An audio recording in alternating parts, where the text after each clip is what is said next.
So across the globe and in the Americas, you'll see that social inequity and educational disparities are really predicted along race, ethnicity, indigeneity, and disability, but most saliently you see it through income and class. And so what I think that Confama and Cosmo is doing is really setting an educational vision that is considering what children need in a more holistic way to be successful in the world. So for the past week, I visited about 5 Cosmo schools, and what you'll notice as you visit the campuses is how they co-host recreational, cultural, health, and social experiences within the buildings and bringing these services to the communities that they serve.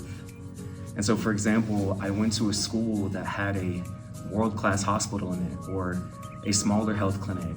I've been to schools that have pools and parks and really vibrant tech companies housed within their own school. And I think that's because education is just one piece of the puzzle.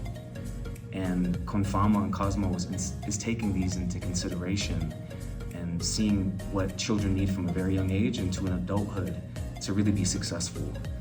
And that doesn't mean that what happens in the classroom is not important. I think that the Colombian public is investing a lot of money for schools to be high quality.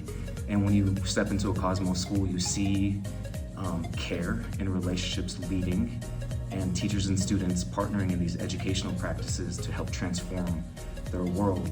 And so, for example, I met a 14-year-old boy who, through the deeper learning pedagogy of the school, had the opportunity to create a project where he was documenting through his sketches and his writings the truth and reconciliation process that's happened in Colombia to try to heal and move forward from the past conflict. And you can tell that the project was really personal to him, as his grandfather was one of the many people that was displaced from this conflict.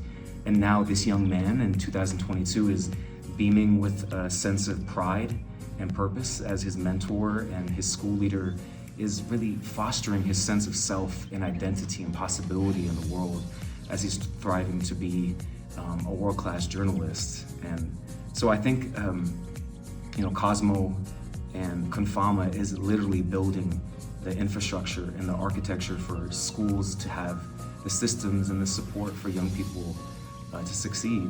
And even though there's a lot of challenges in urban education, I think that there's so much evidence to feel optimistic about the future, and I think that it is bright.